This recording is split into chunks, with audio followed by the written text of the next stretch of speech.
When morals decline and good men do nothing, evil flourishes. Bugs Moran and Al Capone top the list of public enemies. Look around you. They could be anywhere. J. Edgar Hoover's always been shrouded in mystery. He's somebody that had a lot of unanswered questions about his political tactics and his personal life. He was an FBI director for over 48 years, and he served under 8 presidents. The President of the United States is afraid. Afraid of you? The movie is really about what one man, through complete focus and singularity of mind, was able to accomplish. We must outsmart and outwit the criminal foreign and domestic. At times, he was winning the hearts of America. Thank you very much. And other times, doing pretty awful things. Let us not for a moment lose sight of our goal, to teach the criminal that you can't get away with it.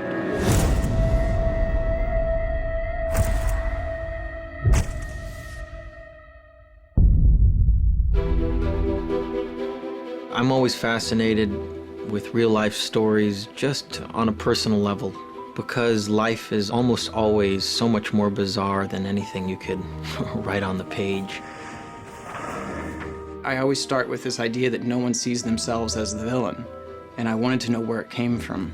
We'd land with J. Edgar Hoover as a young man who's incredibly ambitious, motivated by his mother to succeed in Washington. You will rise to be the most powerful man in the country. I think she wants everything for him. She's a bit like Lady Macbeth. And whatever he wants, she wants for him, and she wants that much more.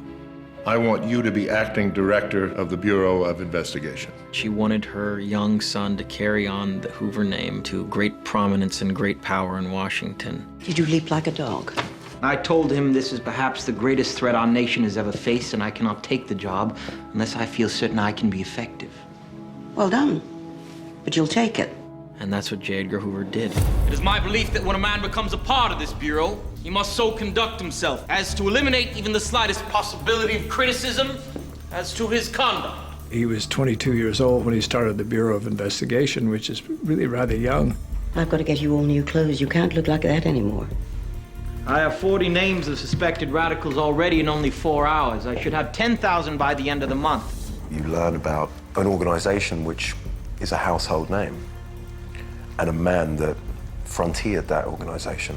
The more power Hoover gains, the more paranoid and strange and diabolical he becomes. There were proven moments where he fudged stories a little bit, make him look a little better. Lots of stories have been told about him, but this is a story that concentrates mainly on his career with Clyde Tolson and his trusted secretary, Helen Gandy. Pleased to meet you, Mr. Hoover. I'm Helen Gandy. Helen Gandy is his close confidant. It's the one person he can trust with his secrets. Miss Gandy, suppose I had private information on someone in a position of power. She goes through so much with him, and she starts off as a file clerk and becomes his official office assistant and remains that throughout his career. She was the closest thing I think that Hoover had to family, besides perhaps Clyde Tolson. Did we receive an application from a Mr. Tolson? Tolson's the kind of guy who really enjoyed staying in the background. He wasn't one for the public eye. He sort of ran the day-to-day operations of the FBI, handled the books, the budgets, the whole thing. I want you to be my number 2 man. I'm not much for the spotlight, Edgar. These men had a partnership that lasted an entire lifetime. Here we go. Rolling. What is it? Charles Lindbergh's baby's been kidnapped. You've got to find him, Edgar. I just want my son. This isn't just about your son, Mr. Lindbergh. And Hoover certainly used that case to propel himself and the FBI into national fame. You are under arrest for the kidnapping and murder of Charles Lindbergh, Jr. Do you know what all the power of the Bureau of Investigation means without federal laws, without arms, without the ability to make arrests? It means nothing. He was a fervent believer in democracy and what our country was. When I look at Hoover and what he did politically, so much of it is indefensible. Now listen, I want a card on every radical person in this country. I want to know who they are, where they're from, what group they belong to, what they say. J. Edgar Hoover was so obsessed with a communist invasion from abroad that he lost his footing on his position and his outlook on the future of our country.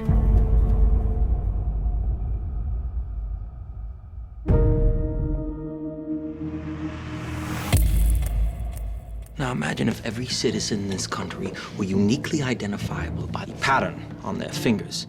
He really was the catalyst for modern forensics. Before Hoover, there was very little forensic investigation. Crime scenes were treated like trash cans. You have completely contaminated the crime scene. Now, if you will, get your boots off this property. Before Hoover and his FBI, people were experimenting with fingerprinting. They were experimenting with handwriting analysis. You're shamelessly distracted by this hodgepodge fingerprinting affair. But they were all considered speculative sciences. It wouldn't be hodgepodge if we could centralize the prints here, I assure you. And what he said is, I want everyone fingerprinted, and I want them all here. Because then if there's a crime in Kansas and a crime in Texas, I can connect the two. So when you're in a court of law, you don't have to base your case or your conviction solely on hearsay or people's testimony.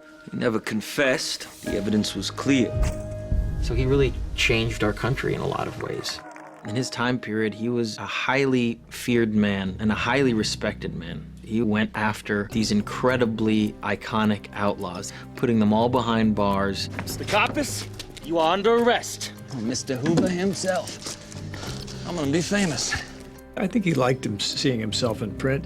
He manipulated the media very, very well. Is it true that you directly or indirectly spend the Bureau's money on advertising? You take part, for instance, in the making of comic books.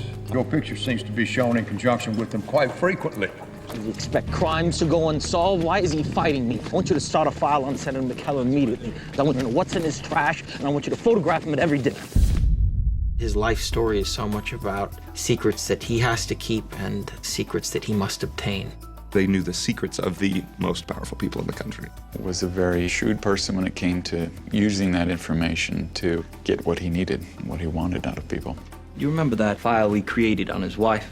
Mrs. Roosevelt. The rumor was, of course, that he had so much on people that they couldn't fire him. Please leave the transcripts here with me. He was like Big Brother. He was smart and cagey enough to know how to trade on that information. Feel free and share them with Mr. Kennedy. Let him know that I have a copy of my own in safekeeping.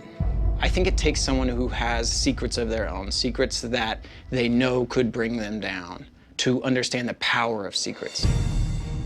His life is a series of misguided intentions.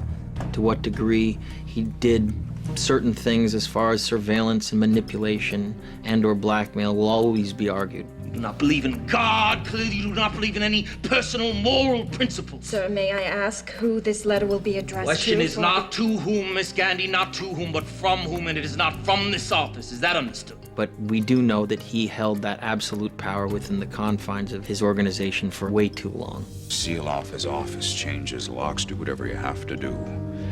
I want those files. No one will ever find them.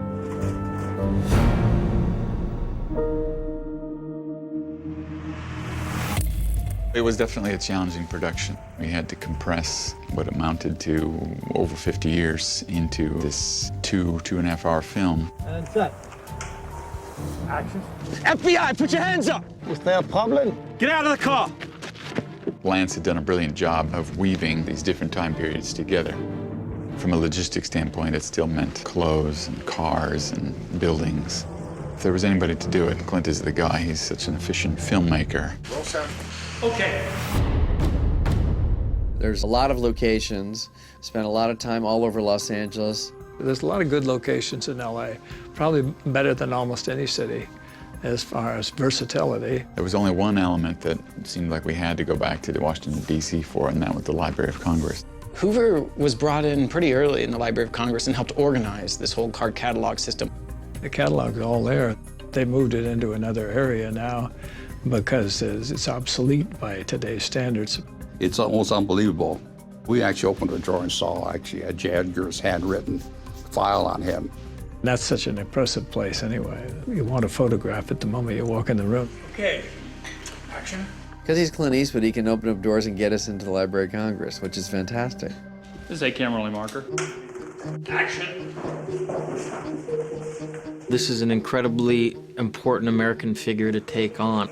And of course, Clint really partnered up with us and really asked for our input and really wanted to make this a collaboration. Maybe he'll catch you there and you can just come up and talk. Sure. Or do you want him to come out earlier when we're discussing that? Yeah, well, I like the actors to contribute because I came from that department myself, so whenever an actor has a suggestion or something they want to add to the performance, I would say, yeah, okay. Don't do another, just use that. I've waited 75 years for this. He's a legend. This is my first movie with him, so this is the only experience I have with him, and that was one of real trust amongst fellow artists and real trust that we all had the same intent and the same purpose, which is to make the best possible movie. So he gave me everything that I needed and more. Okay, stop. It's critical at this moment that we re-clarify the difference between villain and hero. I think it's a story, ultimately, of how absolute power corrupts absolutely. I mean, all the themes that we're addressing, the abuse of power and the secrecy, it's all stuff we still see today. Sir, the president has been shot. Who else knows about this? I only know this modern world, so my association with this is only what I read and what I know. So it's been an eye-opener. The arrest is mine to make! Here's a man whose power was rarely questioned. Somebody who had an incredible amount of information on anyone who would try to go up against him, including presidents. I mean, he's part good guy, part bad guy, intruding on people's lives. We will not pursue a single lead until your child is safe in his mother's arms. The blood is on your hands, Edgar. We're multifaceted people. We're not always good, we're not always bad. And that's what is so great about the story, is that there are times when you're repulsed by this man, but there are times where you kind of fall in love with him too. I see right through you. You're a scared, heartless, horrible little man. Whether he did the right choices or made the right selection all the time, it remains to be seen. We must never forget our history. We must never lower our guard. Mr. Chairman, help arm our agents so that they have a fighting chance at FBI! You will restore our family to greatness. I refuse to be publicly humiliated. What determines a man's legacy is often what isn't seen. Trust no one.